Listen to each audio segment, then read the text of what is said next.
আসসালামু আলাইকুম রহমতুল্লাহ বারাকাতু। কোরআন ও হাদিসের আলো বাংলাদেশ এই চ্যানেলের পক্ষ থেকে আপনাদেরকে জানাই আন্তরিক শুভেচ্ছা ও মুবারক। প্রিয় ভাই ও বোনেরা, আজকের বিষয় সূরা ইয়াসিন, পর্ব 15, আয়াত 71 থেকে 76 নং আয়াত পর্যন্ত। শব্দে শব্দে সব বিস্তারিত বর্ণনা, শানে নুজুল, পটভূমি, বিষয়বস্তু ও তাফসির। সূরার পরিচয়। সূরার নাম সূরা ইয়াসিন। নামকরণ: যে দুটি হরফ দিয়ে সূরার সূচনা করা হয়েছে তাকেই এর নাম হিসেবে গণ্য করা হয়েছে। সূরার নং 36। আজ আমরা আলোচনা করব পাঠ 15, আয়াত 71 থেকে 76 নং আয়াত পর্যন্ত। রুকুর সংখ্যা 5, আয়াত সংখ্যা 83, সিজদার সংখ্যা নেই, পারার সংখ্যা 30, শ্রেণী মক্কি। সূরা ইয়াসিন এর তাফসির। আয়াত 71। আওয়ালাম ইয়ারাও আন্না খালাকনা লাহুম মিম্মা আমিলাত আইদিনা আন আমান ফাহুম লাহা মালিকুন। আর তারা কি লক্ষ্য করে না যে আমাদের হাত যা তৈরি করেছে তা থেকে তাদের জন্য আমরা সৃষ্টি করেছি গবাদি পশুসমূহ, অতঃপর তারাই এগুলোর অধিকারী। এক আয়াতে চতুষ্পদ জন্তু সৃজনে মানুষের উপকারিতা এবং প্রাকৃতির অসাধারণ কারিগরি উল্লেখ করার সাথে আল্লাহ তাআলা আরও একটি মহা অনুগ্রহ বিস্তৃত হয়েছে, তা এই যে চতুষ্পদ জন্তু সৃজনে মানুষের কোনোই হাত নেই। এগুলো একান্তভাবে প্রাকৃতির স্বহস্তে নির্মিত। আল্লাহ তাআলা মুমিনকে কেবল চতুষ্পদ জন্তু দ্বারা উপকার লাভের সুযোগ ও অনুমতি দেননি, বরং তাদেরকে এগুলো মালিকও করে দিয়েছেন। ফলে তারা এগুলো সর্বপ্রকারে মালিক সুলভ অধিকার প্রয়োগ করতে পারে, নিজে এগুলোকে কাজে লাগাতে পারে অথবা এগুলো বিক্রি করে সে মূল্য দ্বারা উপকৃত হতে পারে। দেখুন তাবারি সাদি। ওরা কি লক্ষ্য করে না যে আমি নিজ হাতে যা সৃষ্টি করেছি তার মধ্যে ওদের জন্য সৃষ্টি করেছি পশু এবং ওরাই এগুলোর মালিক। এক এতে অন্য কারো অংশীদার হওয়ার কথা খণ্ডনে করা হয়েছে, অর্থাৎ যা আমি নিজ হাতে সৃষ্টি করেছি, যার সৃষ্টিতে অন্য কারোর কোনো প্রকার অংশ নেই। দুই আন আমান এর বহুবচন, যার অর্থ চতুষ্পদ জন্তু, অর্থাৎ উট, গরু, ছাগল এবং ভেড়া, দুম্বা। তিন অর্থাৎ তারা তা ইচ্ছামতো ব্যবহার করে। যদি আমি তাদের মধ্যে অন্য কিছু জন্তুর মতো হিংস্রতা ভরে দিতাম তাহলে এই সকল পশু পোষ না মেনে তাদের কাছে থেকে দূরে পালাতো এবং তা তাদের অধীনে ও মালিকানায় আসতো না। সূরা ইয়াসিন এর তাফসির। আয়াত 72। ওয়া জাল্লালনাহা লাহুম ফামিনহা রাকুবুহুম ওয়া মিনহা ইয়াকুলুন। আর আমরা এগুলোকে তাদের বশীভূত করে দিয়েছি, ফলে এগুলোর কিছু সংখ্যক হয়েছে তাদের বাহন আর কিছু সংখ্যক থেকে তারা খেয়ে থাকে। এবং আমি এগুলোকে ওদের বশীভূত করে দিয়েছি, এগুলো কিছু ওদের সাওয়ারি এবং কিছু ওদের খাদ্য। অর্থাৎ ওই সকল পশু দ্বারা তারা যেভাবে উপকৃত হতে চায় তারা অস্বীকার করে না, এমনকি তারা তাদেরকে জবেহ করে এবং ছোট বাচ্চারাও তাদেরকে টেনে নিয়ে বেড়ায়। সূরা ইয়াসিন এর তাফসির। আয়াত 73। ওয়ালাহুম ফিহা মানাফিউ ওয়া মাশারিবু আফালা ইয়াশকুরুন। আর তাদের জন্য এগুলোতে আছে বহু উপকারিতা এবং আছে পানীয় উপাদান, তবুও কি তারা কৃতজ্ঞ হবে না? ওদের জন্য এগুলোতে বহু উপকারিতা আছে, আছে পানীয় বস্তু, তবুও কি ওরা কৃতজ্ঞ হবে না? অর্থাৎ সাওয়ারি ও খাওয়া ছাড়াও তাদের দ্বারা অনেক উপকৃত হওয়া যায়। যেমন তাদের লোম পশম থেকে বেশ কিছু জিনিস তৈরি হয়, তাদের চর্বি থেকে তেল পাওয়া যায় এবং কতক পশু গাড়ি টানা ও জমি চাষের কাজেও আসে।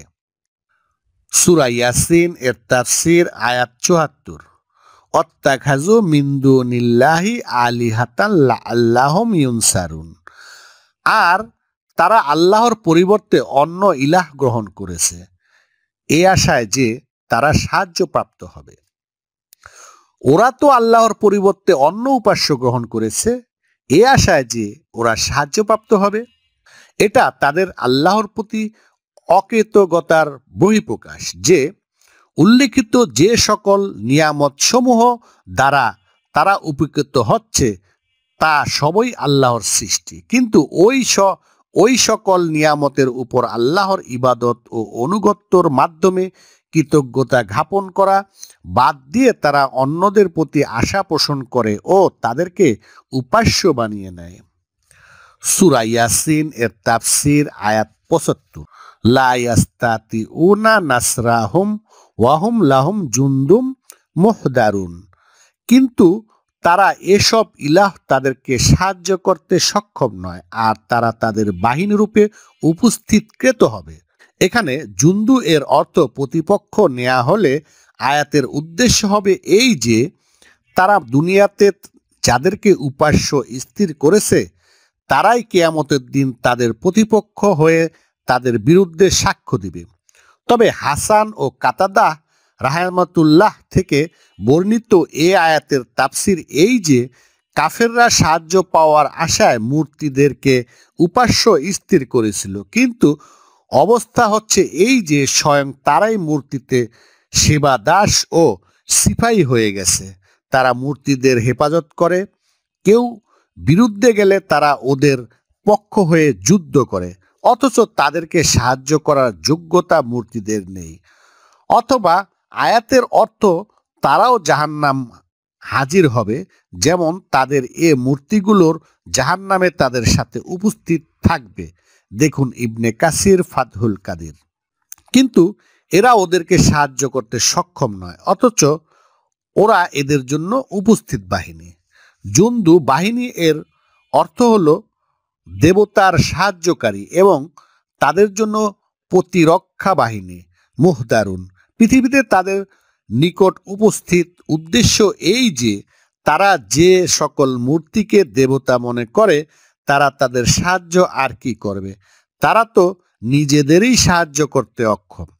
যদি তাদেরকে কেউ গালাগালি করে বা তাদের নিন্দা করে তাহলে এ উপাসকরাই উপস্থিত বাহিনীর মতো তাদের সাহায্য ও তাদের পক্ষ থেকে প্রতিবাদ করতে তৎপর হয়। তাদের সেই দেবতারা নিজে নয়। সূরা ইয়াসিন এর তাফসীর আয়াত ৭৬।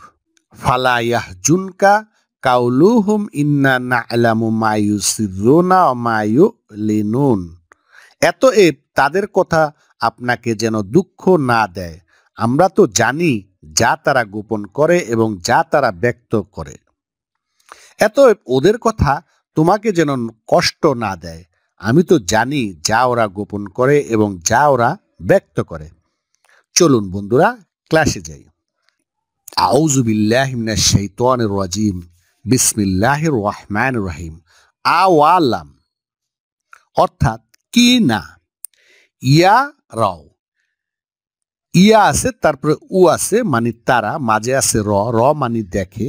ইয়া রাও তারা দেখে, আন্না নিশ্চিত যে, খলাক না, খলাকা মানে সৃষ্টি, না মানে আমরা, খলাক না আমরা সৃষ্টি করেছি, লাহুম লা মানে জন্য, হুম মানে তাদের, লাহুম তাদের জন্য, মিম্মা যা তা, আমিলাত আমিলাত মানে তৈরি করেছে, আইদিনা আইদি মানে হাত, না মানে আমাদের, আইদিনা আমাদের হাতগুলো, আন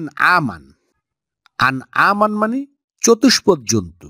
আওয়ালাম ইয়ারাও আন্না খালাকনা লাহুম মিম্মা আমিলাত আইদিনা আন আমান। তারা কি দেখেনি আমার হাতের তৈরি বস্তু সমূহের মধ্যে আমি তাদের জন্য চতুষ্পদ জন্তু সৃষ্টি করেছি। ফাহুম লাহা মালিকুন। ফা মানি অতঃপর, হুম মানি তারা, ফাহুম অতঃপর তারা, লাহা লা মানি হলো, হা মানি তার, লাহা তার হলো, মালিকুন মালিকুন মানি মালিক, ফাহুম লাহা মালিকুন অতঃপর তারা হলো এগুলোর মালিক। এরপর আয়াতে আল্লাহ তাআলা কি বলেছেন? ওয়া জাল্লাল নাহা, ওয়া মানি আর, জাল্লাল মানি বশীভূত করেছি, না মানি আমরা, হা মানি উহা, ওয়া জাল্লাল নাহা আর উহা আমরা বশীভূত করেছি, লাহুম লা মানি জন্য, হুম মানি তাদের, লাহুম তাদের জন্য, ফামিনহা ফলে উহার কতক, রকুবুহুম রকুবু মানি মূল শব্দ হলে রকাবা, রকাবা মানি বাহন, হুম মানি তাদের, রকুবুহুম তাদের বাহন, ওয়া মিনহা, ওয়া মানি আর, মিনহা মানি উহার কতক, ওয়া মিনহা আর উহার কতক, ইয়াকুলুন ইয়া আছে তারপর উ আছে মানে তারা, মাঝে আছে আকল, আকলা মানে খাওয়া, ইয়াকুলুন তারা খায়, ওয়া জাল্লালনাহা লাহুম ফামিনহা রকুবুহুম ওয়া মিনহা ইয়াকুলুন, আর আমি এগুলোকে তাদের বশীভূত করে দিয়েছি, ফলে এদের কতক তাদের বাহন এবং কতক তারা ভক্ষণ করে।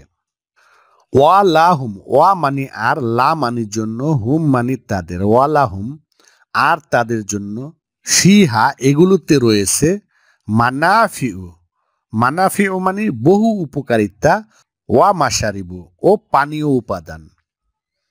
আফালা, আ মানি কি, ফা মানি তবুও, লা মানি না, আফালা তবুও কিনা, ইয়াশকুরুন ইয়া আছে তারপরে উনা আছে মানে তারা, মাঝে আছে সাকারা, সাকারা মানে শকর আদায় করে, ইয়াশকুরুন তারা শকর আদায় করবে।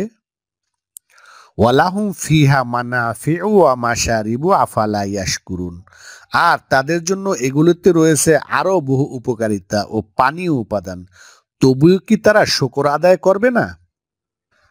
এরপরে আয়াতে আল্লাহ তাআলা কি বলেছেন, ওয়াত্তাখাযু, ওয়া মানে অথচ, মূল শব্দ হচ্ছে ইত্তাখাযা, ইত্তাখাযা মানে গ্রহণ করা, অত্তাখাযু অথচ তারা গ্রহণ করেছে, মিনদুনি, মিনদুনি মানে ব্যতীত বা ছাড়া বা পরিবর্তে, নিল্লাহি, নিল্লাহি মানে আল্লাহর, আলিহাতান, আলিহাতান মানে অন্য সব ইলাহ, লা আল্লাহুম, লা আল্লাহ মানে যাতে, হুম মানে তারা, লা আল্লাহুম যাতে তারা, ইউনসরুন ইয়া আছে তারপরে উ আছে মানে তারা, মাঝে আছে নাসারা, নাসারা মানে সাহায্যপ্রাপ্ত, ইউনসারুন সাহায্যপ্রাপ্ত হবে। ওয়াত্তাখাযু মিন দুনিল্লাহি আলিহাতান লাআল্লাহুম ইউনসারুন, অথচ তারা আল্লাহর পরিবর্তে অন্য সব ইলাহ গ্রহণ করেছে, এই প্রত্যাশায় যে তারা সাহায্যপ্রাপ্ত হবে। লা ইয়াস্তাতিউনা, লা মানি না, ইয়া আছে তারপরে উ আছে মানে তারা, মাঝে আছে ইস্তাতা, ইস্তাতা মানে সক্ষম হবে, লা ইয়াস্তাতিউনা তারা সক্ষম হবে না।